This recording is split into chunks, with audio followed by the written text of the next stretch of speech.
MCR Pure Cotton Club, formals and casual shirts. Experts கிட்ட ஆன்லைன்ல English கத்துக்க just ₹1 per minute. Visit angloenglish.com. SVC ஆதித்யரா movies தயாரிப்பில் சங்கர் இயக்கத்தில் ராம்சரண் நடிக்கும் கேம் சேஞ்சர் ஜனவரி 10 முதல். சோ ஜாக் அப்படி கிடையாது. இப்போ இது இல்லனா இது இந்த கேங்ல ஏதோ ஒரு கேங்ல இருக்கணும்னு நினைக்கிறாங்க. ஏதோ ஒரு கண்டென்ட் கிரியேட் பண்ணலாம், கண்டென்ட் இருக்கிற இடத்துல இருக்கணும் அப்படின்னு சொல்லி பவித்ராவை பத்தி ஒரு விமர்சனம் வச்சாரு. ஜாக்க பத்தி எனக்கு இப்பதான் 13வது வாரம் தான் புரிஞ்சுக்கிட்டேன் அப்படின்றது வந்து ரயான் சொல்லும் போது நான் 8வது வாரமே எனக்கு ஜாக்லினை பத்தி தெரிஞ்சிச்சு. அருண் விட்டு கொடுக்க இஷ்டம் கிடையாது. ஏன்னா இதுதான் லாஸ்ட் கால் அப்படின்னு அருணுக்கு ஹிட் ஆயிடுச்சு. எந்த பாலை எங்கிருந்து எடுத்தாங்களோ ஒரு பாதி கட்டத்துக்கு மேல அந்த பாலுக்கு அந்த இடத்துக்கே அதை கொண்டு வந்து இல்ல நீ இப்படிதான் பண்ணும், நான் கண்டஸ்டன்ட், நான் கேள்வி கேட்பேன், நான் பண்ணுவேன் அப்படின்றது. அதுக்கு உடனே ராணுவ ட்ரிகர் ஆகி அவரை கண்டுக்காம அது ஒரு கூட வாழ்க்கையில வாழவே முடியாதுடா, உங்ககிட்ட வாழ்க்கையில வாழவே முடியாது அப்படின்னு சொல்லி விஷாலுக்கு முகம் மாறிடுச்சு, அருணுக்கு முகம் மாறிடுச்சு, பவித்ரா அழுகவே அழுதுட்டாங்க. ரயான காலி பண்ணணும் கிடையாது, அதே முத்துக்கும் ஈக்குவலா பண்ணணும்னா இது எப்படி? உடனே விஷால் சொல்ற பாருங்க, இது வெறும் முத்து கிட்ட மட்டும் கிடையாது, எனக்கு ஜாக், மஞ்சரி, ரயான் கிட்ட கூட தோணுது. Hello all, welcome to BB8 versus Abhi Roast. Hello Abhi. Hello, hi, வணக்கம். So first of all உங்களோட கடமை கண்ணியம் கட்டுப்பாருக்கு ஒரு பெரிய சல்யூட். பிகாஸ் மலேசியால இருந்து எங்களுக்காக எப்படியோ கஷ்டப்பட்டு ஒரு செட் பண்ணி அங்க எவ்வளவு இஷ்யூஸ் இருக்குன்னு இப்ப சொன்னீங்க. இதெல்லாம் தாண்டி நம்ம ரிவ்யூ இங்க ஹாட் ஸ்டாரே வந்து ரொம்ப அதை ஆக்டிவேட் பண்றதே ஒரு பெரிய ப்ராசஸ். அது ரொம்ப கஷ்டப்பட்டு போராடி எபிசோட பாத்துறணும், பேசிடணும், ஒரு நாள் தவறாம ஒரு சக்சஸ்ஃபுல்லா போயிட்டோம். இன்னும் 2 வாரம் தான் இருக்கு அப்படின்னும் போது பிரேக் பண்ணக்கூடாது அப்படின்றதுனால எப்படியோ போராடி பார்த்துட்டேன், எபிசோட பார்த்துட்டேன். நம்ம அப்படியே சோ இன்னைக்கு எபிசோட் வந்து ஸ்டார்ட் அப் வித் வந்து நம்ம ரயான் அண்ட் சவுண்ட். சோ ஜாக்க பத்தி பேசுறாங்க. ரயான் சொல்றாரு, பாத்தீங்களா எப்படி பண்றாங்க நம்ம ஜாக்கு, ஃபர்ஸ்ட் வந்து உன் கூட க்ளோஸா இருந்தாங்க, அப்புறம் ஏன் கூட க்ளோஸா, இப்ப வந்து மஞ்சரி, முத்து, எதுக்கு அவங்க இப்படி இருக்காங்க அப்படிங்கிற மாதிரி ஒரு கான்வோ பில்ட் ஆச்சு. உங்களுக்கு அதை பார்க்கும் போது எப்படி இருந்தது மேம்? ஆமா, ஆக்சுவலா ரயான் வந்து ஜெஃப்ரி பேரு தான் ஃபர்ஸ்ட் சொன்னாரு. Jeffrey, Soundarya, Rayan and then வந்து மஞ்சரி. முத்துவோட ஃபர்ஸ்ட்ல இருந்தே ஒரு ஒரு ஒரு ஒரு ஒரு அண்டர்ஸ்டாண்டிங் இருந்ததுனால இப்ப அது ஃப்ரெண்ட்ஷிப்பா ஃபார்ம் ஆயிடுச்சு அப்படின்ற மாதிரி அவர் சொன்னது கரெக்ட் தான். எனக்குமே இப்போ இந்த 3 பேர் ஃப்ரெண்ட்ஷிப் இருக்கு இல்லையா, அந்த ஜாக்லின், மஞ்சரி அண்ட் முத்துக்குமரனோட ஃப்ரெண்ட்ஷிப் பார்த்த பிறகு இந்த ஃப்ரெண்ட்ஷிப்ல எங்கேயோ ஜாக்லின் லாக் ஆயிட்டு அவங்களும் ப்ராப்பரா விளையாட மாட்டாங்க, மத்தவங்களோட கேமுமே ஓவர் ஷேடோ ஆயிடுதோ. ஆக்சுவலா எனக்கும் அது ஃபீல் ஆகுது. ஏன்னா ரயான் அங்க இருந்த வரைக்குமே வாய்ஸ் அவுட் பண்ண மாட்டான். ரயான் வந்து ஒரு ஜாக்லினோட கண்ட்ரோல்ல, அந்த டீமோட கண்ட்ரோல்ல இருந்துட்டு ஒரு ப்ராப்பரான ரயானோட கேமே பார்க்க முடியல. சோ ரயானுக்கும் சேர்த்து மவுத் பீஸா ஜாக்லின் நிறைய இடத்துல பேசுறாங்கன்ற விமர்சனங்கள்லாம் நிறைய வந்துச்சு. ஒன்ஸ் அது பிரேக் ஆன பிறகு ரயானோட கேம் மச் மச் மச் பெட்டரா டெவலப் ஆயிருக்கு. இன்னைக்கு டிடிஎஃப்லயே இந்த முக்கியமான வீக்ல வந்து வெறும் பிசிக்கல் டாஸ்க் இல்லாம அவரோட பாயிண்ட்ஸ்ல எடுத்து வைக்கிறதுமே ரொம்ப ஸ்ட்ராங்கா அவரு ஒரு கண்டஸ்டன்டா டெவலப் ஆயிருக்காருன்னு நான் நினைக்கிறேன். எனக்கும் அதுதான் தோணுது. இந்த ஜாக்லின் வந்து இந்த ஃப்ரெண்ட்ஷிப்ன்ற ஒரு விஷயத்துல போயிட்டு எங்கேயோ ஒரு இடத்துல அது வேற மாதிரி ஆகுதோ அப்படின்னு எனக்கு அது தோணுது. இந்த கேமுக்கு அது தேவையில்லை அப்படின்னு தோணுது. அதுதான் அந்த மிஸ்டேக் மறுபடியும் நடந்துட்டே இருக்கு. அது கரெக்டா தான் ரயான் வந்து கணிக்கிறாரு அப்படின்னு எனக்கு ஆக்சுவலா தோணுது. ஒன்ஸ் இதெல்லாம் முடிஞ்ச பிறகு ஓகேப்பா, நம்ம வந்த வேலை என்ன, அதை ஃபோக்கஸ் பண்ணிட்டு போவோம், வெளியில போய் ஃப்ரெண்ட்ஷிப் பாத்துக்கலாம்னு இல்லாம இப்ப நீங்க சௌந்தர்யா, ரயான் இவங்க எல்லாம் பாத்தீங்கன்னா அவங்க இப்ப எப்படின்னா தனியா புதுசா எதுவும் கேங் சேர்த்துக்கலாம். அவங்க இப்ப விஷாலோட சவுண்ட் பேசுறாங்கன்னா முன்னாடில இருந்தே விஷால் தான் வந்து சௌந்தர்யாவை பத்தி விமர்சனங்கள் எல்லாம் வந்து பேடா வச்சாரு தவிர்த்து சவுண்ட் எப்பயுமே வந்து எங்கேயோ ஒரு இடத்துல விஷாலுக்கு கொடுக்குற அந்த ஃப்ரெண்ட்ஷிப் இம்பார்ட்டன்ஸா இருக்கட்டும், ரயான், ஜெஃப்ரி, பொதுவா அவங்க யார்கிட்ட எல்லாம் கொஞ்சம் நல்ல ஒரு ரேப்போ இருக்கும், அவங்க நல்லா தான் இருந்தாங்க. ரேப்போ இல்லாதவங்க கிட்ட என்ன அப்படின்ற ஒரு டிஸ்டன்ஸ் இருக்கும். தேவையானப்போ மட்டும் பேசுவாங்க, பண்ணுவாங்க. இப்பவும் அதே மாதிரிதான் இருக்காங்க அப்படின்னு எனக்கு அது தோணுது. சோ ஜாக் அப்படி கிடையாது. இப்போ இது இல்லைன்னா இது இந்த கேங்ல ஏதோ ஒரு கேங்ல இருக்கணும்னு நினைக்கிறாங்க. ஏதோ ஒரு இடத்துல அவங்களுக்கு ஒரு சப்போர்ட் வந்து மென்டலி அண்ட் சம்டைம்ஸ் டாஸ்க் வரும்போது பிசிக்கலி அவங்களுக்கு அது தேவைப்படுதோ அப்படின்னு எனக்கு ஸ்ட்ராங்கா தோணுது. அங்க அதே மாதிரி வந்து ஜாக்லின், மஞ்சேரி, முத்து, அருண் எல்லாம் பேசும்போது அருண் ஒரு கமெண்ட் அடிச்சாரு, பவித்ரா கிட்ட போய் ரயான் புலம்புறாப்புல, சவுண்ட் வந்து எதுவும் ரிப்ளையே பண்ணல பாருங்க, ஆனா பவித்ரா அப்படி கிடையாது, பேசுறாங்க பண்றாங்க அப்படின்ட்டு. அந்த இடத்துல அருண் ஸ்கோர் பண்ண மாதிரி எனக்கு ஒண்ணு தோணுச்சு. ஒண்ணு பவித்ரா ஒரு கண்டென்ட் கிரியேட் பண்ணணும், கண்டென்ட் கிரியேட் பண்ணலன்னா கண்டென்ட் இருக்கிற இடத்துல இருக்கணும் அப்படின்னு சொல்லி பவித்ராவை பத்தி ஒரு விமர்சனம் வச்சாரு. கொஞ்ச நேரம் பொறுத்து அதே ரயான் பத்தி தான் இவங்க குரூப்ல பின்னாடி பேசிட்டு அதே ரயான் கூட உட்காந்து பேசும்போது ஆமா ஜாக்க பத்தி எனக்கு இப்பதான் 13வது வாரம் தான் புரிஞ்சுக்கிட்டேன் அப்படின்றது வந்து ரயான் சொல்லும் போது நான் 8வது வாரமே எனக்கு ஜாக்லினை பத்தி தெரிஞ்சிச்சு. சோ அங்க அந்த கேங்கோட உட்காரும் போது ரயானு இவங்கள பவித்ராவை பத்தி எல்லாம் புறணி பேசிட்டு இருந்தாரு. இப்ப ரயானோட உட்காந்து ஜாக்லினை பத்தி புறணி பேசுறாரு. உனக்கு இப்பதான் தெரிஞ்சுதான், எனக்கு அப்பவே தெரிஞ்சிருச்சு அப்படின்ட்டு. சோ எனக்கு தோன்றது என்னன்னா, பவித்ரா போயிட்டு கண்டென்ட் கிரியேட் பண்றதோ இல்ல கண்டென்ட் இருக்கிற இடத்துலயோ வாண்டடா போய் பண்ற மாதிரி எனக்கு தெரியல. அருண் தான் அது பண்றாரு. அருண் பண்ணிட்டு அது மத்தவங்க மேல சாட்டி விடுற மாதிரி எனக்கு தோணுது. அண்ட் இதுவுமே நான் மென்ஷன் பண்ணணும்னு நினைக்கிறேன். வேற ஒரு ரயானை பாக்குற மாதிரி இருக்கு. அப்புறம் மஞ்சரி சொல்றாங்க அவன் வந்து ஓவர் அட்வான்டேஜ் எடுத்துக்கிட்டு சில விஷயங்கள் பண்றான் அப்படின்னு ஜாக்லின் சொல்றது. அந்த அட்வான்டேஜ் கொடுத்தது, அந்த ஸ்பேஸ் கொடுத்ததே நீங்க தானே. இப்ப வந்து அந்த ஒரு கேங் பிரேக் ஆகுதுன்னு நீங்க வேற ஒரு கேங் சூஸ் பண்ணிக்கிட்டீங்க. இப்ப அந்த கேங்ல போய் நீங்க சில விஷயங்கள் பண்றீங்க, அவருக்கு அது முரண்பாடு இருக்கு. அப்படின்னும் போது ரயான் கேள்வி கேட்கறது நீங்க அட்வான்டேஜ்னு எப்படி சொல்லுவீங்க? அப்ப ஃபர்ஸ்ட் இந்த கர்மத்துக்காக தான் இந்த வீட்டுல வந்து தேவையில்லாத எந்த பாண்டிங், எந்த க்ளோஸ்னஸ், எந்த கர்மமும் வேணாம், வந்த வேலையை மட்டும் பாத்துட்டு போங்கன்றது. ஃபோக்கஸ் என்ன? What purpose? என்ன பர்பஸ்? ஃப்ரெண்ட்ஷிப்காக இந்த வீட்டுக்கு வந்தியா? இப்போ வந்து எனக்கு ஃப்ரெண்ட்ஷிப் அப்படின்னு எடுத்துக்கிட்டாலே சீசன் 3 முகேன் ராவ் ஜெயிச்சார் பாத்தீங்களா, கவின், முகேன் ராவ், சாண்டி. அதை விட ஃப்ரெண்ட்ஷிப் வந்துருமாங்க மத்த சீசன்ல? நீங்க சொல்லுங்க. பட் அங்கேயுமே சாண்டியே கவின் லாஸ்ட்லயோ ஒரு இடத்துல வந்து நாமினேட் பண்ணுவார். இவங்க ரெண்டு பேர் ரிலேஷன்ஷிப்னால ரொம்ப டிஸ்டர்ப் ஆகி கவின் அழுவுறான், லாஸ் இது பண்றான். அப்போ எல்லாமே ஒரு இதுதானே பார்த்தோம். ஒரு கேம்னு வரும்போது அவங்களுக்கு தோன்ற விஷயங்களை நாமினேஷனுக்கு கொண்டு வந்திருக்காங்க, எல்லாம் பண்ணியிருக்காங்க. அதையும் தாண்டி ஒரு ஃப்ரெண்ட்ஷிப். அதுதான் சொல்றேன். இது எப்படி இருக்குன்னா, தேவையில்லாம ஒரு இந்த ஃப்ரெண்ட்ஷிப் அப்படின்ற ஒரு பேருக்குள்ள போய் லாக் ஆயிட்டு அவங்களும் அவங்க கேமை குழப்பிக்கிட்டு மத்தவங்க கேமையும் குழப்புறாங்களோ அப்படின்னு சொல்லி ஜாக்லினோட இது எனக்கு. ஏன்னா இதே ஜாக்லின் உட்காந்து மஞ்சரியோட அவ்வளோ பஞ்சாயத்து பண்ண வீக்கெல்லாம் இருக்கு. இப்போ மஞ்சரியோட பயங்கரமா அதுல அதை தான் சொல்றேன், இவங்க ஒரு கேங். இப்போ முத்துக்குமரன், ஜாக்லின், மஞ்சரி. ரயானுக்கு நீங்க தானே ரயான் என் தம்பி மாதிரின்னு அட்வான்டேஜ் கொடுக்கறது பண்றது. நேத்து ஹேர் கலரிங் பண்றது கூட மஞ்சரி கூட நினைப்போ ஜாக்லின் தான் வந்து தலையெல்லாம் வாஷ் பண்ணி ஹெல்ப் எல்லாம் பண்ணிருக்காங்க. அப்போ நீங்க பண்ற எல்லா நல்லதுக்குமே தலையாட்டணும். உங்க மேல ஒரு முரண்பாடு இருக்கு, ஒரு பிரச்சனை இருக்கு, நீங்க பண்றது தப்புன்னு ஒருத்தர் கணக்கு படும்போது அது ஏன் கேட்க கூடாது? கேட்டா அட்வான்டேஜ்ன்றாங்களே, அந்த அட்வான்டேஜ் கொடுத்த ஸ்பேஸ் கொடுத்ததே ஜாக்லின் அவங்க தானே அப்படின்றது எனக்கு தோணுது. சோ இதுக்கு அடுத்தது பாத்தீங்கன்னா அந்த கால் டாஸ்க் அகைன் நம்ம பிக் பாஸ் வைக்கிறாரு. ஆனா இதுதான் லாஸ்ட் கால்னு சொல்லிட்டாரு. உடனே வந்து ஜாக் அப்பவுமே அருண் கிட்ட போயிட்டு நீ என்ன சொல்லு, நீ போ அப்படின்னு தான் புஷ் பண்றாங்க. அதுதான் ரயான் போயிடக்கூடாது. ஏன்னா ரயான் வந்து மஞ்சேரிக்கு ப்ராமிஸ் பண்ணிருக்காப்புல, நீங்க என்ன அனுப்புங்க, நான் எனக்கு வரும்போது உங்களுக்கு கண்டிப்பா கொடுப்பேன்ட்டு.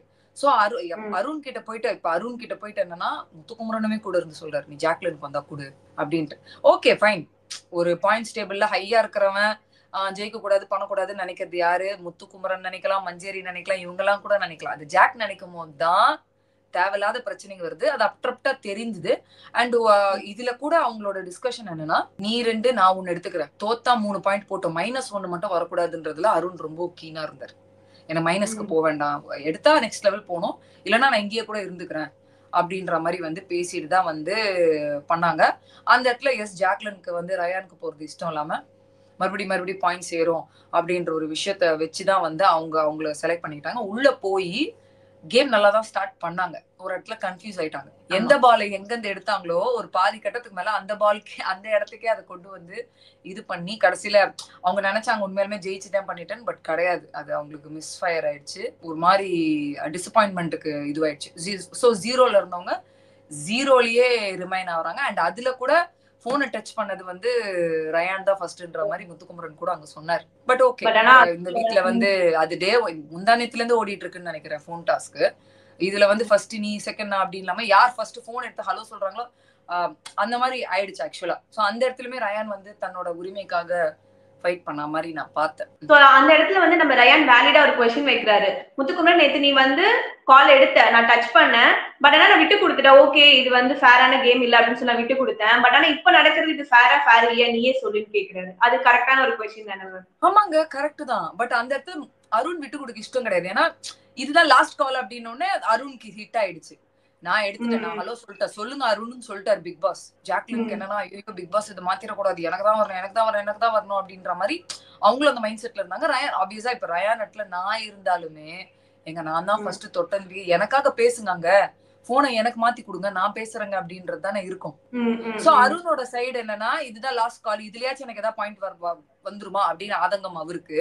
நான் தானே ஃபர்ஸ்ட் தொட்டேன், ஏன் எனக்காக யாரும் பேச மாட்டீங்க, அப்ப என்னங்க இது உங்க நியாயம்ன்ற மாதிரி ரயானோட சைட நான் பாக்குறேன். சோ அடுத்த ஒரு டாஸ்க் வச்சாங்க, அந்த கிளாக் டாஸ்க். சோ அந்த டாஸ்க்ல வந்து ஸ்டார்ட் அப் பண்ணப்ப எல்லாமே நல்லா இருந்தது. நீங்க அதை எப்படி பாக்குறீங்க மேம் அந்த கேம்? எனக்கு ரொம்ப சுவாரஸ்யமா இருந்தது. கிளாக் டாஸ்க் முன்னாடி ஒண்ணு நடந்ததே கவனிச்சீங்களா? நம்ம அந்த மைக் ராணுவ பேசிட்டு இருக்கும்போது முத்து மைக்க சரியா மாட்டுங்கன்னு பிக் பாஸ் சொல்லுவார். ஆக்சுவலா அருணும் முத்தும் பேசிட்டு இருக்கும் போதுதான், அதுக்கப்புறம் கொஞ்சம் கண்ணு இப்படி மாறும் போதுதான் அது ராணுவுக்கு வந்தது. அண்ட் ராணுவ ஓகே பண்றேன்னு சொல்லி ஒரு ஒரு சின்ன இதுக்கப்புறம் உள்ள வந்து பண்றேன்னாரு. அந்த இடத்துல வந்து தனித்தனி ஆட வைக்க போறியாமான்னு ஃபர்ஸ்ட் சவுண்ட் வந்து சரின்னு சொன்னாலுமே, பட் பொதுவா நீ ஆடிடுறா, நீ நடுவுல வந்து பொதுவா ஆடிடுறான்னு தான் வந்து அந்த டான்ஸ் எல்லாம் வந்து கியூட்டா சில விஷயங்கள்லாம் பண்ணிட்டு இருந்தாங்க ஃபன்னா. எப்ப பொதுவா ஆட வைக்க போறோம் அப்படின்னோடனே முத்துக்குமரன் நடுவுல வந்தார். ஏன் பொதுவா ஆடணும், ஏன் பண்ணணும், தனித்தனியா தான் பண்ணணும் அப்படின்றது. நான் என்ன கேக்குறேன் அப்படின்னா, முதல்ல நீங்க ஒழுங்கா மைக் மாட்டாததுக்கு எடுத்து பண்றதே ஒரு பெரிய விஷயம். ராணுவ வந்து அது ஸ்போர்ட்டிவா எடுத்து பண்றது, அது எப்படி பண்ணா என்ன, அது ஏன் அவ்வளவு இன்சிஸ்ட் பண்ணி மறுபடியும் முத்துக்குமரன் அது ஒரு விஷயமா டிராக் பண்ணாரு? அது அவரும் ஸ்டோர் மேனேஜரோல பேசியிருக்கணும். சோ நிறைய இடங்கள்ல வந்து இந்த வீக் ஸ்பெசிஃபையா வெளியில தெரியுது அப்படின்ற ரொம்ப டாமினேட்டிங்கா. இப்போ ஒரு டாஸ்க்னு கொடுத்தா கூட, பொதுவா பிக் பாஸ் ஒரு டாஸ்க் கொடுத்தா கூட அது ரூல்ஸை பிரேக் பண்ணி இவரு ஒரு புது ரூல்ஸ் கொண்டு வந்து தான் ரொம்ப புத்திசாலி, நான் இந்த கேம்ல எவ்வளவு எங்கேஜிங்கா இருக்கான்னு பாருங்க நிறைய இடத்துல முத்துக்குமரன் பண்றதை பாக்குறோம். இன்னைக்கு அவரோட மைக்குக்காக ராணுவ டாஸ்க் பண்ணிட்டு இருக்காப்புல. அதை அவங்களுக்குள்ள டீல் பண்ணிக்கணும். நடுவுல போய் இல்ல நீ இப்படிதான் பண்ணும், நான் கண்டஸ்டன்ட், நான் கேள்வி கேட்பேன், நான் பண்ணுவேன் அப்படின்றது. அதுக்கு உடனே ராணுவ ட்ரிகர் ஆகி அவரை கண்டுக்காம அது ஒரு அன்வான்ட் சினாரியாவும் நான் பார்த்தது. அன்வான்ட் கான்வர்சேஷனா இருந்தது எனக்கு. அதுக்கப்புறம் வந்து மறுபடி முத்து போய் பேசும்போது கூட அவர் அவாய்ட் பண்ற மாதிரி பண்ணி, அதுக்கப்புறம் ராணுவ கொஞ்ச நேரம் பொத்து ரியலைஸ் பண்ணி போகும்போது எனக்கு இப்போ உங்ககிட்ட பேசுறதுக்கு மூடு இல்ல. அது இருக்கும், அது ஆப்வியஸா இருக்கும். யாருக்கா இருந்தாலும் நம்மள அவாய்ட் பண்ணவங்க திடீர்னு வந்து பேசும்போது நம்மளுக்கும் அந்த டிட் ஃபார் டேட் பண்ணணும்னு ஒண்ணு இருக்கும். அது மனித நேயம் தானே. சோ அந்த மாதிரி முத்து பண்ணிட்டு அதுக்கப்புறம் ஒண்ணு சொன்னார், இந்த மாதிரி பண்ணாத, இது நல்லது கிடையாது.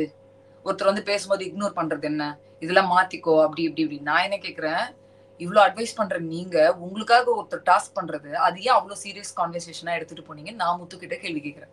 கரெக்ட் தான், இப்ப முத்து இடத்துல நானே இருந்து ஒரு பாயிண்ட்டுக்கு மேல யாராவது என்ன இக்னோர் பண்ண சம காண்டாயிடுவேன். நல்லா ரொம்ப ட்ரிகர் ஆகும் எனக்கெல்லாம் பொதுவா. சோ அது ராணுவ பண்ணதுமே தப்பு. அதே சமயத்துல முத்து கூட அது அவ்வளவு பெரிய ஒரு பெரிய கண்டென்ட்டா அது எடுத்துட்டு போயிருக்கு வேணாம், அது தேவையில்லாத ஒண்ணு. அண்ட் அந்த இடத்துல சௌந்தர்யா இவ்வளவு சீரியஸ் கான்வர்சேஷன்ல கூட இந்த வீட்டுல யார் சொன்னாலும் நீ கேட்கவே மாட்டியாடா, உன் கூட வாழ்க்கையில வாழவே முடியாதுடா, உன்கிட்ட வாழ்க்கையில வாழவே முடியாது அப்படின்னு சொல்லிட்டு அவங்க ஒரு ஃபன் பண்ணிட்டு இருந்தாங்க. ஃபர்ஸ்ட் முத்துவோட ஈகோ தேவையில்லாம இது உள்ள நுழைஞ்சு தேவையில்லாத ஒரு டிஸ்டர்பன்ஸ் கிரியேட் பண்ணுச்சுன்னு நினைக்கிறேன். அப்புறம் அந்த டிஸ்டர்பன்ஸை கேரி ஓவர் பண்ணிக்கிட்டாரு ராணுவ். வந்து நீ எத்திக்கலே இல்ல அப்படின்னு என்ன சொன்னது இன்னும் என் மனசுல நிக்குதுடா அப்படி இப்படின்லாம் சொல்லி ஒரு கான்ட்ரவர்சி போய் கடைசியில முத்து வந்து சரிடா இப்ப நான் எத்திக்கல் இல்லன்னு, நீ எத்திக்கலா விளையாடலன்னு சொல்றது தானே உனக்கு பிரச்சனை, சரிடா நீ எத்திக்கோட தானே விளையாடணும் போதுமா, இது விட்டு இது தேவையில்லாத ஒரு அன்வான்ட் கான்வர்சேஷனா இருந்தது எனக்கு. சோ நான் அதை அப்படிதான் பாக்குறேன். அண்ட் வந்து பவித்ரா நோட் பண்ணீங்களா மேம்? அருண் கிட்டயும் போய் கேக்குறாங்க, இந்த கால் டாஸ்க் உனக்கு வந்துச்சுன்னா நீங்க என்ன சொன்னாலும் நான் செய்யறேன் அப்படின்னு. அந்த இடத்துல பாவமா இருக்கு எனக்கு. பொதுவாவே இந்த 4 பேர் ஜீரோல இருக்கிறவங்களும் ரொம்ப பாவமா இருந்தது. அண்ட் பவித்ரா வேற எஸ்பெஷலி வந்து ஒரு 2-3 நாளாவே சொல்றாங்க, யார் எடுத்தாலும் என்ன சொல்ல மாட்டீங்க, பண்ண மாட்டீங்க. அந்த லக்குன்ற அந்த லெட்டர், அந்த டோட்டல் வார்த்தையில வந்து எள்ளு கூட எனக்கு கிடையாது போல இருக்கு அப்படின்ற மாதிரி கூட முந்தா நேத்தோ புலம்பிட்டு இருந்தாங்க. பாவமா இருந்தது. இன்னைக்கும் கொஞ்சம் ஒரு 2-3 சான்ஸ் கொடுத்துருக்கலாம் பவித்ரா ஸ்கோர் பண்றதுக்கோ, ஏதோ ஒரு டாஸ்க் பண்றதுக்கோ, இல்ல ஏதாவது ஒரு பாயிண்ட் கெயின் பண்றதுக்கு கூட வாய்ப்புகள் இருந்திருக்கும். ஏன்னா பவித்ரா வந்து பிசிக்கலி சில டாஸ்க் எல்லாம் நல்லா பண்றதை நம்ம பார்த்திருக்கோம். ஸோ அதுக்கான ஒரு ஆப்பர்ச்சுனிட்டி கிடைச்சிருக்கும் அப்படின்னு இருந்தது. அண்ட் அந்த பால் கிளாக்ல பிளேஸ் பண்ற டாஸ்க் வந்தது இல்லையா, ஸோ அதுலயுமே வந்து இந்த 4-0 வாங்கின பிளேயர்ஸ் வந்து சேரக்கூடாது அப்படின்னு அவங்க மனசே உடஞ்சிச்சு. விஷாலுக்கு முகம் மாறிடுச்சு, அருணுக்கு முகம் மாறிடுச்சு, பவித்ரா அழுகவே அழுதுட்டாங்க, ஜாக்லின் எல்லாருக்குமே. ஏன் அந்த ஒரு ஸ்னோ போலிங் கேம் பாருங்க, மொத்தம் டிடிஎஃப் டாஸ்கே அப்படியே பெரட்டி போட்டுருச்சு. இதுதான் லாஸ்ட் அப்படின்னும் போது அவங்களால சுத்தமா எடுத்துக்கவே முடியல. அட்லீஸ்ட் அருணுக்கும் ஜாக்லினுக்கும் அந்த பால் மாத்தி ஸ்வாப் பண்ணி போடுறதுல வந்து ஒருவேளை ஏதாவது பண்ணியிருந்தா அவங்க 2 பேருக்காச்சும் ஏதாவது வந்திருக்கும், அதுவும் கிடைக்கல. ஸோ அன்லக்கி, இவங்க 4 பேருமே ஏதோ ஒரு பாயிண்ட்ல ரொம்ப அன்லக்கியா நின்னுட்டாங்க அப்படின்னு தான் தோணுச்சு. பவித்ராவை பார்க்கும் போதும் கஷ்டமா இருந்தது, அழுதாங்க. ஏன்னா இது வரைக்கும் அவங்க கேப்டனும் ஆகல. அது ஒரு வாட்டியும் அந்த கட்டத்துக்கு வரும்போது அவங்க ஃபெயிலியர் ஆகும் போது இதுலயாச்சும் ஏதாவது ப்ரூவ் பண்ணணும்னு நினைக்கும் போது அதுவுமே கை கொடுக்காத பட்சத்துல ஷி ஃபெல்ட் வெரி பேட். 4 பேருக்குமே ஐ ஃபீல் வெரி பேட் தான். ஏன்னா விஷால் எல்லாம் டே 2ல 0ல இருந்து டக்குன்னு ஹையஸ்ட் பாயிண்ட்ல அவர் தான் இருந்தார். அருணாச்சி 2லயே இருந்தார். ஜாக்லின் அதுக்கப்புறம் ஒரு 6-7 பாயிண்ட் எல்லாம் கெயின் பண்ணாங்க. டக்குன்னு 0 பாருங்க. ஒரு கேம் வந்து மொத்தம் ஒரு 4 பிளேயர்ஸோட எஃபர்ட்டே வந்து கொலாப்ஸ் பண்ணி விட்டுருச்சுன்னு தான் சொல்லணும். ஸோ ஃபர்ஸ்ட் வந்து தீபக் அண்ட் ராணவ் 2 பேருமே நல்ல எஃபர்ட் போட்டாங்க. ஸோ ஃபைனலி வந்து தீபக் வின் பண்ணாரு. அடுத்த இதுல மஞ்சேரி முத்துக்குமரன்ல வந்து முத்துக்குமரன் வின் பண்ணாரு. அங்கேயும் மஞ்சேரி நல்ல எஃபர்ட் போட்டாங்க. ரயான் சவுண்ட் வரும்போது தான் வந்து சவுண்ட் வந்து பயங்கர காமெடி எல்லாம் பண்ணி, ஸோ சவுண்ட் இந்த பக்கம் அவ்வளவு ஃபன் பண்ணும்போது கூட ரயான் வந்து அவ்வளவு சீரியஸா அந்த கேம் எடுத்துட்டு நல்லாவே விளையாடினாரு. பாக்குறதுக்கு நல்ல இன்ட்ரெஸ்டிங்கா சூப்பராவே இருந்தது. ஒரு செம்ம கேமா இருந்தது. ரயான் வந்து லாஸ்ட் பால் இருக்கும்போது வந்து சொல்றாங்க, இது லாஸ்ட் பால் ரயானுக்கு அப்படின்னு சொல்லிட்டு சவுண்ட் வந்து கத்துறாங்க. அதுக்கப்புறம் ராணுவ சமாளம், இல்ல நீங்க அந்த ஒரு பால் ஆச்சு போடுமா தான் சொன்னோம். அவங்க சீரியஸா பேசுறது கூட நம்மளுக்கு பண்ணாதாங்க தெரியுது. அந்த பொண்ணு பண்றதெல்லாம் வந்து எஸ்பெஷலி இந்த வீக் எனக்கு பயங்கர ஃபன்னியா தெரிஞ்சது. நிறைய இடத்துல அவங்க ஒரு அட்லீஸ்ட் 12 பால்ல 10 போட்டாங்கல்ல, அது ட்ரை பண்ணாங்க. It was nice. அந்த எஃபர்ட் நல்லா இருந்தது. எனக்கு ரொம்ப மனசு கஷ்டம், ரொம்ப மன வருத்தம் என்னன்னா, பிக் பாஸ் வந்து அனௌன்ஸ்மெண்ட் பண்றேன்னு சொல்லி சாட்டர்டேக்கு ஸ்வாப் பண்ணி விட்டாரு. அதாவது விஜய் சேதுபதி வந்து அனௌன்ஸ்மெண்ட் பண்ணுவாருன்ட்டு. எனக்கு இது ஏன் இப்படி பண்ணாங்கன்னே தெரியல. ஏன்னா ரயானுக்கெல்லாம் வந்து அப்போ எனக்கு கிடையாதா அப்படின்ற மாதிரி ஒரு பயம் வந்துருச்சு. நிறைய பேர் ஃபேஸஸ் மாறிச்சு, நிறைய கான்வர்சேஷன் வச்சுக்கிறாங்க. இன்னொன்னு அந்த அந்த ட்ரம் டாஸ்க் இருக்கு இல்லையா, அது கூட கம்ப்ளீட் ஆகலன்னு நினைக்கிறேன். நேற்று அப்படியே இன்ஜுரி ஆன பிறகு ஸ்டாப் பண்ணிட்டாங்க. ஸோ அது எதை வச்சு ஜட்ஜ் பண்ணுவாங்க? ஒருவேளை அந்த பிளாக்ஸ் இருந்தது இல்லையா, போட்டோ பிளாக்ஸ் 3 பிளாக் வச்சு ஜட்ஜ் பண்ணுவாங்களா, இல்ல 4 பிளாக் இருந்தவங்களை வச்சு ஜட்ஜ் பண்ணுவாங்களா, இல்ல சிங்கிள்? அது நிறைய கன்ஃபியூஷன்ஸ் போயிட்டே இருந்தது. அதே மாதிரி இப்ப விளையாடின இந்த கிளாக் அண்ட் பால் டாஸ்க்ல வந்து டைமிங் யார் சீக்கிரம் முடிச்சாங்கன்றது வச்சு டிசைட் பண்ணுவீங்களா, அப்படி இப்படி நிறைய போயிட்டே இருந்தது. சோ அதுக்கப்புறம் தான் முத்து சொன்னாரு, இது எதுவுமே இல்லாம கூட இருக்கலாம், நம்ம நாளைக்கே பேசிக்கலாம், இது ரொம்ப போட்டு குழப்பிக்க வேணாம் அப்படின்ட்டு. சோ அங்கேயுமே மஞ்சேரி டென்ஷன் ஆனாங்க. வேணும்னா நீங்க வேணா பேச மாட்டீங்களா, போங்கடா அப்படின்ற மாதிரி அவங்க ஒண்ணு பண்ணாங்க. நியாயமா பார்த்தா ரயானுக்கு தான் வரணும். அது ஏன் வரலன்னு தெரியல. தீபக் கூட ரொம்ப டீசென்டாவே தேவையில்லாத அலைன்ஸோ அன்வான்ட் டென்ஷன்ஸோ இல்லாம ரொம்ப கூலா ஹேண்டில் பண்ண மாதிரி தான் இருந்தது. ஸோ பட் என்ன கேட்டா ஃபர்ஸ்ட் ப்ரிஃபரன்ஸ் நான் 100% ரயானுக்கு தான் கொடுப்பேன். ஒரு வாரம் ஃபுல்லாவே எவ்வளவு ப்ரெஷர் எவ்வளவு எதிர்ப்புகளையும் தாண்டி is given a full 100% game தான் நான் சொல்லுவேன். சோ இந்த இதெல்லாம் முடிஞ்ச பிறகு நம்மளோட ஜாக்லின் அண்ட் மஞ்சரி மறுபடியும் பேசுறாங்க ரயானை பத்தி. ரயானை காலி பண்ணணும் கிடையாது, அதே முத்துக்கும் ஈக்குவலா பண்ணணும்னா இது எப்படி? யாருக்காவது ஒருத்தருக்கு தானே டிடிஎஃப் போகும். நான் என்ன தெரியுமா சொல்றேன், இந்த கதையெல்லாம் விட்டுட்டு முதல்ல தனக்கு ஆடினாலே பிரச்சனை கிடையாது அப்படின்ற. இது எங்கேயோ மறுபடியும் குரூப் கேம் ஆகுது, ஃப்ரெண்ட்ஷிப் இன்ஃப்ளூயன்ஸ் ஆகுது, ஸ்பாயில் பண்ணுது அந்த டாஸ்கே வந்து.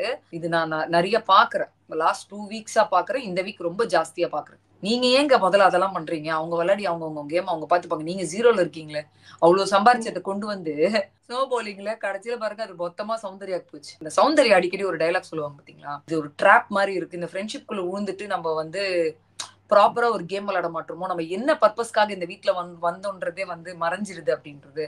அது ஆக்சுவலா இந்த வீக் நிறைய தெரியுது எனக்கு. அது அண்ட் நைட் இந்த கான்வர்சேஷன் போயிட்டு இருந்தது ராணுவ பத்தி. ராணுவ வந்து என்ன கேரக்டர்? ஆக்சுவலா எனக்குமே அந்த டவுட் இருக்கு. ரயான், சௌந்தர்யா, மஞ்சரி இவங்க எல்லாம் பேசிட்டு இருந்தது. இந்த வீட்டுக்குள்ள ஃபர்ஸ்ட் போகும்போதே நானே பார்த்துட்டு சொன்னப்பா, பையன் ஹைட் பிசிக் என்ன பயங்கரமான ஒரு டஃப் பிளேயரா இருப்பான், உங்களுக்கு மிரட்ட போறான் எல்லாரையும் நினைச்சேன். அதே ராணுவ ஒரு வாரம் கழிச்சு ஒரு பயங்கரமான ஒரு குழந்தை, ஒரு சைல்டிஷ், ஒரு பேபி, அந்த ஒரு கேட்டகரி. டக்குன்னு கோவம் வந்து பயங்கர சீரியஸான பயங்கர பாயிண்ட்ஸ் எல்லாம் பேசுற ஒரு ராணுவ. சோ எனக்குமே அவங்கள மாதிரிதான், இதுதான் ராணுவா அதுதான் ராணுவான்னு ஒரு கன்ஃபியூஷன் மோட்குள்ள வந்து அவர் வச்சிருக்காரு. அவருக்கு என்னன்னா, ஜெயிக்கிறது தோக்கிறது இதை தாண்டி நான் எப்படியா ஜனங்களுக்கு தெரிஞ்சா போதும் அப்படின்னு ஒரு ஸ்ட்ராட்டஜி ஒண்ணு வச்சு அதுல ஒண்ணு பிளே பண்றாரு. எனக்கு என்னன்னா, நம்மளா இருந்துட்டு இந்த கேம் விளையாடினாலே ஜனங்க அதுக்கு சப்போர்ட் பண்ணுவாங்க, நம்மள பிடிச்சிருந்தா நம்மள ஆதரிக்க போறாங்க, தப்பா இருந்தா நம்ம அதை கரெக்ட் பண்ணிக்க போறோம், அவ்வளவுதானே. சரி, நம்மளோட பர்சனாலிட்டி நம்மளோட கேரக்டர் டெவலப்மெண்ட்காக தான் பிக் பாஸ். நீ உன் கேரக்டரை மாத்தி வேற ஒரு கேரக்டரை எடுத்துட்டு வந்து அதை உள்ள உட்கார வச்சு இந்த சாதா மனுஷங்கள ஒரு ஆவி நுழைஞ்ச உடனே நம்ம ஆக்டிவிட்டிஸ் எல்லாம் மாறும் பாத்தீங்களா, அந்த மாதிரி அவர் நிறைய இடத்துல பண்றாரு. சோ அது அந்த கன்ஃபியூஷன் எனக்குமே இருக்குது. அது வேண்டாம், பட் ஓகே அது பண்ணிட்டாரு. இனிமே ஷோ முடியிற டைமுக்கு வந்துருச்சு, இனிமே அதை பத்தி டிஸ்கஸ் பண்ணியே பாயிண்ட்லெஸ் அப்படின்னு நினைக்கிறேன். சோ இது முடிஞ்ச அப்புறமா பாத்தீங்கன்னா விஷாலும் சௌந்தர்யா அண்ட் ராணவ் வந்து உட்கார்ந்து பேசுறாங்க முத்துக்குமரன் பத்தி. இவரு ஏன் இந்த ஒரு பேச்சையே வச்சு எல்லா டாக்டிக்ஸும் பண்ணிடுறாரு அப்படின்னு அது பார்க்கும்போது உங்களுக்கு எப்படி மேம் தெரியுது? நம்ம இதுதாங்க முத்துவை பத்தி வரும்போதெல்லாம் நான் ரொம்ப நாளா சொல்லிட்டு இருக்கேன். முத்து தான் செய்த தப்பை அதை வந்து ஒரு மாதிரி புரட்டி போட்டு அவர் எடுத்துட்டு வந்து பேச்சிலேயே அதை மாத்தி வச்சிருவாருன்ற. ஒத்துக்க மாட்டார், ஒத்துக்கிற தன்மை ரொம்ப கம்மி. அது ஏன் தெரியுமா? ஐயோ நம்ம பச்சையா மாட்டிக்கிட்டோம், இதுக்கு மேல ஒத்துக்கலன்னா இது உடனே சாரி. அப்போ மத்த டைம்ல எல்லாம் தான் கரெக்ட்னு அப்படின்னு பயங்கரமா அதை ஸ்கெட்ச் போட்டு அதை எக்ஸிக்யூட் பண்ணுவாரு. அதுக்கு உடனே விஷால் சொல்றா பாருங்க, இது வெறும் முத்துக்கிட்ட மட்டும் கிடையாது, எனக்கு ஜாக்கு, மஞ்சரி, ரயான் கிட்ட கூட தோணுது. அதுக்கு சவுண்ட் ஸ்டாண்ட் எடுத்தாங்க ரயானுக்காக. இல்ல ரயான் தனக்காக விளையாடணும்னு இந்த வாரம் ஸ்டாண்ட் எடுத்திருக்கான்னு அதை அப்படிதான் பாக்குறேன் அப்படின்னு சொல்லி வந்து சொன்னாங்க. எனக்கு தெரிஞ்சு இந்த கேரக்டர்ஸ் வந்து ரயானை பக்கத்துல வச்சிடலாம். மற்றபடி ஜாக், மஞ்சேரி அண்ட் முத்துக்குமரன் ரொம்ப பயங்கர டேலண்ட் அவங்களுக்கு. அவங்க செஞ்சதை வந்து எப்படி மாத்தி அது வெறும் மாத்துறதுன்னா சிம்பிளா மாத்த மாட்டாங்க. சொல்லுவாங்க பாத்தீங்களா, மூளை முடுக்கெல்லாம் உட்காந்து பேசி பேசி பேசி பேசி ஜனங்க கிட்ட ஒண்ணு கன்வே பண்ணுவாங்க, அதை பண்ணுவாங்க. சோ அது சொன்ன அதுல எனக்கும் மாத்து பேச்சு எதுவுமே கிடையாது. அண்ட் இந்த வீக் நம்மளுக்கு எவிக்ஷன் இருக்கு. சோ யார் எவிக்ட் ஆவான்னு நினைக்கிறீங்க? நிறைய பேர் டபுள்ன்றாங்க திடீர்னு இன்னைக்கு. நான் நேத்து சிங்கிள்னு நினைச்சேன் ஆக்சுவலா. நிறைய பேர் டபுள்ன்றாங்க. அந்த டபுள் அந்த டேஞ்சர் ஜோன்ல வந்து மஞ்சேரி, ஜாக்லின், பவித்ரா, விஷால் பதில் ராணவா கூட இருக்கலாம். இவங்க எல்லாம் இருக்காங்க. என்ன ட்விஸ்ட் அண்ட் டர்ன் நடக்கும்னு சத்தியமா எனக்கு தெரியல. நான் நினைச்சு வச்சிருக்கிறது லீஸ்ட்ல இருக்கிறது மஞ்சேரி. அதுக்கு மேல ஆல் ஆஃப் அ சடன் ரொம்ப ஜாக்லின் டக்குன்னு all of a sudden Arun மேல போயிட்டு ஜாக்லின் கீழே இறங்கிட்டாங்க. சோ இந்த திடீர் மாற்றம் என்ன? இவங்க இந்த வாரம் ஆடின கேம் தான் இவங்களோட ஓட்டிங் மேல கீழே இந்த ரேஸ் அவரை ஹை போறதோ இல்ல லோ ஆகுறதோ வந்து ஜனங்க டிசைட் பண்ணி இந்த மாதிரி பண்ணிருக்காங்களா என்ன நம்மளால சொல்ல முடியாது இல்லையா. So let's wait. இன்னைக்கு மத்தியானம் வரைக்கும் வெயிட் பண்ணும்போது ஒரு ஐடியா கிடைக்கும். அதை வச்சு நம்ம டிசைட் பண்ணுவோம். ரயான் வேற சொல்லியிருந்தாரு, நான் எந்த வீக்கெண்டுக்குமே இவ்வளவு நாள் வெயிட் பண்ணதில்லை, ஆனா இந்த வீக்கெண்டுக்கு நான் ரொம்ப ஈகரா வெயிட் பண்ணிட்டு இருக்கேன்னு சொல்லிட்டு இருந்தாரு வேற. அதுதாங்க கஷ்டமா இருக்கு. ஏன்னா அந்த பையனுக்கு நல்லாவே தெரியும் நான் ரொம்ப எஃபர்ட் போட்டுட்டேன். இப்ப திடீர்னு வந்து இந்த மாதிரிலாம் ட்விஸ்ட் வைக்கிறீங்களா, இப்ப எனக்கு கொடுக்க மாட்டீங்களாடா அப்படின்ற மாதிரி அது யாருக்குமே இருக்கும்ல. பார்க்கும்போது உண்மையாலுமே அந்த ஆதங்கம் பார்க்கும்போது கஷ்டமா இருந்தது. பார்க்கலாம், அது அந்த மாதிரி பண்ண மாட்டாங்கன்னு ஒரு நம்பிக்கையும். பண்ணிட்டாங்கன்னா ரொம்ப பேட் ஆயிடும். ஸோ ஐம் ஹோப்பிங் நல்லதே நடக்கும் அப்படின்னு சொல்லிட்டு let's hope for the best. Let's wait for today's episode actually. பொறுத்திருந்து பார்ப்போம். Thank you so much ma'am. நன்றி, வணக்கம். MCR Pure Cotton Club, formals and casual shirts. Experts கிட்ட ஆன்லைன்ல இங்கிலீஷ் கத்துக்க just ₹1 per minute. Visit angloenglish.com. SVC ஆதித்யரா movies தயாரிப்பில் சங்கர் இயக்கத்தில் ராம்சரண் நடிக்கும் கேம் சேஞ்சர் ஜனவரி 10 முதல்.